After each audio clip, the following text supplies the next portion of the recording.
រៀមបាទហើយប៉ះអ្នកណាជឿជាថាប្រិយមិត្តដែលតាមដានស្រឡាញ់គុណខ្មែរគឺបានជ្រាបហើយបាទការប្រកួតត្រៀមឈានចូលមកដល់ពុកម៉ែបងប្អូនអ្នកស្រុកបាធាយសុំសម្លេងមួយទៀតបង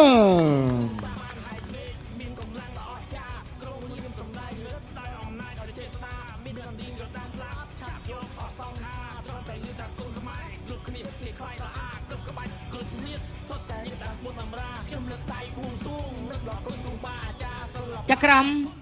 ត្រៀមប្រុងព្រៀបប្រកួតគ្រុតគុនខ្មែរគូទី8ដែលជាគូអន្តរជាតិរវាងកម្ពុជាចិនទឹកទី1 round 1បាទយើងទស្សនាការប្រកួតបាទគូមិត្តភាពអន្តរជាតិកម្ពុជាចិនតែម្ដងបាទការដើរចូលរបស់កីឡាករបាទពេជ្រសម្បត្តិបាទវត្តមានគណៈធិបតីឧបត្ថម្ភជូនសម្បត្តិថាវិការ50,000 រៀលបាទជាការលើកទឹកចិត្តដើម្បីឲ្យកីឡាករគុនខ្មែរកាន់តែមានកម្លាំងចិត្តនៅក្នុងការប្រកួតបាទដើរចូលបាទកីឡាករចិនបាទគេថាសាច់សស្គូតែម្ដងបាទយើងមើលថាតត់ស្ដាំរបស់សម្បត្តិបាទសម្បត្តិនៅបន្តដើរចូលបាទគេថាមិនប្លែកទេបាទសម្រាប់សម្បត្តិនឹងការដើរចូលអាយ៉ាបាទក្តាប់ដៃទៅមកទាត់ស្ដាំរបស់កីឡាករចិនបាទគឺកីឡាករបាទលីអ៊ីឆានបាទសម្លឹងមើលដើរចូលពីសម្បត្តិកំពុងតែគៀងទៅអាយ៉ាវត្តក្តាប់ដៃ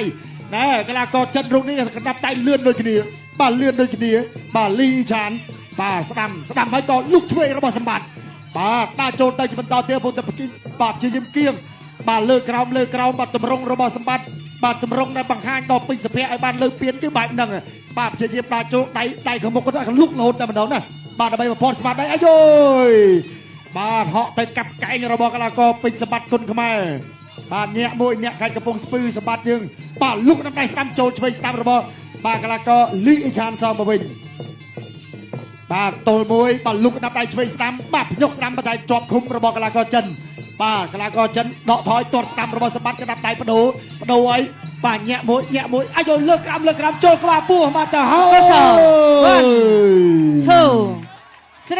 3 4បាទมันអាចបន្តការប្រកួតបានទេបាទកណ្ដាប់ដៃរបស់ពេជ្រសម្បត្តិបាទមានលើមានក្រោមបាទធ្វើឲ្យកីឡាករចិននឹងគេថារមូលបាទគេថាមានបញ្ហាកាពះពវៀនបន្តិចបាទហើយបាទ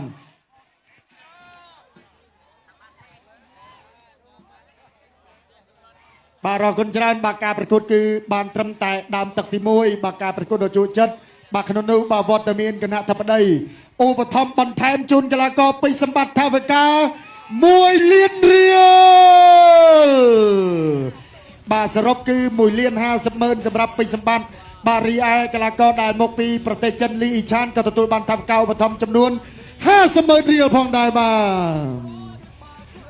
ទការប្រកួតដ៏ជក់ចិត្តបាទអូយបងប្អូនយើងថាស្ដាយបាទពេជ្រសម្បត្តិដៃធ្ងន់ចឹងបងប្អូនយើងសូមសម្លេងជូនសម្បត្តិមួយទៀតបងនេះយើងទស្សនារូបភាពជឿបង្ហាញជូនបាទពីលោកវឌ្ឍនានេះបាទកណ្ដាប់ដៃលើក្រោមក៏ប៉ុន្តែថា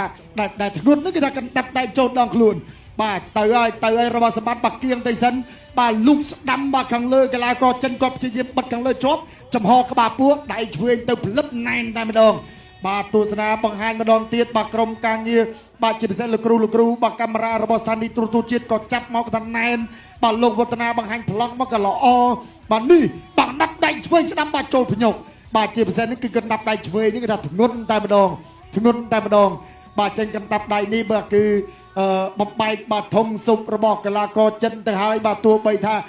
ស៊ីកផេកឬក៏6កង់យ៉ាងណាក៏មិនអាចទប់ទល់ជាមួយនឹងកណ្ដាប់ដៃរបស់សម្បត្តិបានដែរនេះប្រិយមិត្តកំពុងតែផ្ដិតយករូបភាពបាទដើម្បីបង្ហាញនឹងចែក